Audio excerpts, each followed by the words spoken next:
Sahabat YT Artikel 2, apa kabar kalian semua? Semoga kalian semua dalam keadaan sehat. Amin. Sebelum melanjutkan ke ceritanya, jangan lupa tinggalkan like, komen, dan subscribe. Karena dengan like dan komentar kalian, yang semakin membuat admin semangat mengupload lanjutan ceritanya.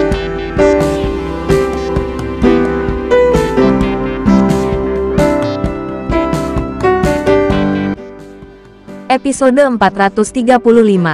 Kisah Aditya, anak bos besar yang berpura-pura miskin.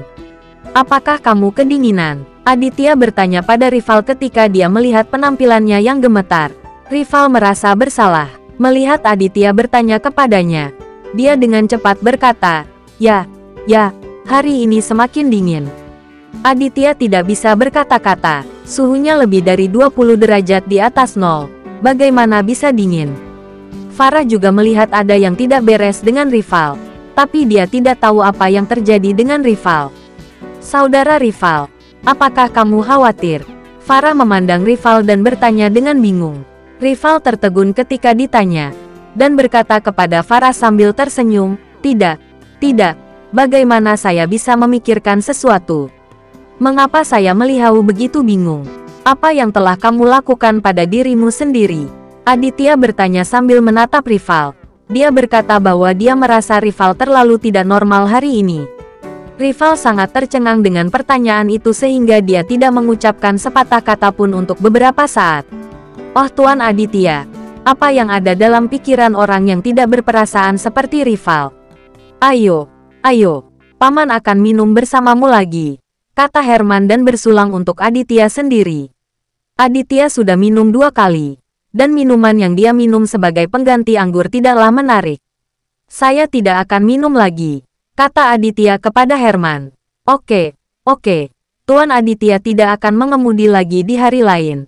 Dan Paman akan menemanimu minum-minum. Herman mengangguk berulang kali. Aditya benar-benar tidak terbiasa dengan kelompok kerabat yang begitu tiba-tiba dan menyanjung. Memikirkan wajah orang-orang ini di masa lalu, Aditya merasa tidak bisa berkata-kata. Bukan karena ia selalu mengingat masa lalu. Hanya saja perubahan kelompok kerabatnya ini begitu kentara hingga membuat masyarakat risih untuk beberapa saat. 20 menit kemudian, Aditya hampir selesai makan. Saat ini, dia berdiri dan berkata, Farah dan saya masih ada yang harus dilakukan. Jadi kami akan kembali dulu. Duduklah sebentar, Tuan Aditya. Kami mengobrol dengan gembira. Apakah ada sesuatu yang mendesak tentang kepulanganmu? Herman meminta Aditya untuk tetap tinggal dengan senyum tersanjung. Tidak, mari kita bicarakan itu lain kali. Setelah Aditya selesai berbicara, dia berbalik dan meninggalkan ruangan itu. Farah menyapa dan mengucapkan selamat tinggal kepada paman dan bibinya, lalu mengikuti Aditya keluar. Bentak, istri Herman tiba-tiba menamparkan meja dengan keras. Sebenarnya dia sudah lama menahan amarahnya. Itu karena dia marah pada Aditya. Lihat pria bermarga Edward ini. Dia sangat pandai berpura-pura. Siapa yang menunjukkan wajah ini untuk mengundangnya makan malam? Istri Herman berkata kepada Herman dengan marah. Oh, lupakan saja. Siapa yang membiarkan dia menjadi tuan muda?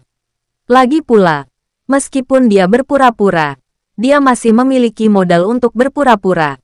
Bisakah kita menyinggung perasaannya? Herman menghela nafas kepada istrinya. Lihatlah betapa putus asanya kamu. Di mana kemampuanmu sebelumnya? Saya pikir kamu tidak dapat berdiri tegak ketika melihat Aditya sekarang. Istri Herman mengeluh dengan marah kepada Herman. Herman tidak bisa berkata-kata setelah dimarahi. Memikirkan hal itu sebelumnya, dia benar-benar meneriaki Aditya. Tetapi sekarang, bertemu Aditya seperti bertemu dengan leluhurnya. Pantas saja dia dipandang rendah oleh istrinya. Jangan salahkan saya. Aditya kaya dan berkuasa. Jenis kekayaan yang kamu dan saya tidak dapat bayangkan. Jika kita memiliki hubungan baik dengan Aditya, kita akan mendapatkan keuntungan besar, kata Herman. Lihat betapa sombongnya Aditya. Dia sama sekali tidak menganggap serius seluruh keluarga kita. Bagaimana kamu bisa berharap untuk mengambil keuntungan darinya? Istri Herman mendengus. Herman menggelengkan kepalanya dengan depresi. Dia menyesalinya sekarang. Jika dia mengetahui hal ini, dia seharusnya bisa rukun dengan Aditya. Keduanya berdebat lama, tetapi rival tidak mengatakan sepatah kata pun dan duduk di sana dengan pemikiran yang mendalam. Rival, ada apa denganmu? Herman menyadari ada yang tidak beres dan bertanya pada rival. Tidak apa-apa, ayah. Aku tidak akan pulang malam ini. Aku akan pergi ke rumah teman, kata rival. Bangkit dan berjalan keluar, terlihat sangat tergesa-gesa. Herman dan istrinya tidak peduli dengan rival, karena dia adalah seorang pemuda berusia 20-an dan pernah tinggal di luar sebelumnya. Setelah Aditya dan Farah tiba di luar hotel, mereka pulang ke rumah. Begitu dia berjalan agak jauh, Farah menutupi dahinya. Dia merasa mengantuk dan lelah, dan dia tidak bisa menahan rasa ngantuknya lebih lama lagi. Farah, ada apa denganmu? Aditya menoleh melihat Farah PHP dan bertanya dengan cemas. Aku sangat pusing dan mengantuk. Farah berkata dengan lemah. Dia sangat mengantuk sekarang hingga kelopak matanya bahkan tidak bisa terbuka. Apakah kamu tidak cukup istirahat dalam 2 hari terakhir? Kembalilah mandi dan tidur yang nyenyak, kata Aditya. Mungkin, setelah Farah mengatakan ini, dia sangat mengantuk sehingga dia menutup matanya dan tertidur. Aditya tidak menyangka Farah akan tidur begitu dia menginginkannya. Jadi dia mempercepat mobilnya dan ingin segera pulang agar Farah bisa tidur dengan nyaman. Namun saat melewati gang terpencil, terjadi kecelakaan. Sebuah van mendekat dengan cepat, memaksa mobil Aditya berhenti. Aditya segera menyadari bahwa sesuatu akan terjadi, karena orang normal tidak mengemudi seperti ini. Pasti ada yang salah dengan van ini. Segera setelah memikirkan hal ini, pintu van terbuka dan 4 pria bertopeng hitam melompat keluar. Keempat pria ini bertubuh tinggi dan berotot. Dari segi perawakan tidak terlihat seperti orang Asia, melainkan mirip perawakan orang Barat. Jika membalikkan mobil, dapat melarikan diri sepenuhnya karena tidak ada mobil yang menghalangi bagian belakang. Tetapi Aditya tidak ingin melakukan itu, karena dia tidak menganggap serius keempat pria itu.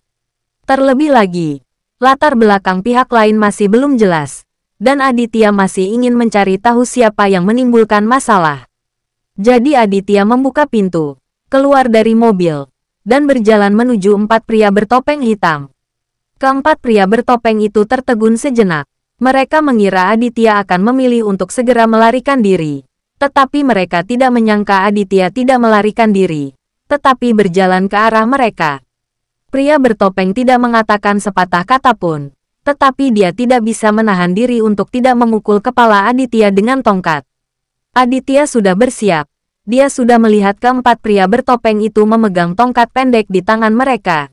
Jadi dia tidak mengambilnya sembarangan. Aditya berbalik ke samping dan menghindari tongkat itu, lalu meninju wajah pria bertopeng itu dengan keras. Pukulan ini sangat tajam dan sangat cepat. Saat pria berkerudung itu mencoba menghindar, itu sudah terlambat dan dia dipukul dengan kuat di wajahnya. FUCK, pria bertopeng itu berteriak dan mengumpat, masih dalam bahasa Inggris. Aditya terkejut, mengira pria di depannya benar-benar orang asing. Sebelum Aditya dapat mengambil tindakan lagi, 3 pria bertopeng lainnya menyerang, segera mengelilingi Aditya, dan menghantam Aditya dengan tongkat pendek di tangan mereka. Pria bertopeng yang wajahnya dipukul oleh Aditya juga mendapatkan kembali ketenangannya dan mengepung Aditya bersama teman-temannya. Keempat orang ini kuat secara fisik, dan serangan mereka sangat kejam, sehingga kekuatan bertarung mereka masih sangat kuat. Jika orang biasa bertemu dengan keempat orang ini, orang akan dirobohkan dalam sekejap. Namun kekuatan Aditya cukup kuat, meski dikepung, ia tidak akan kalah. Bersambung.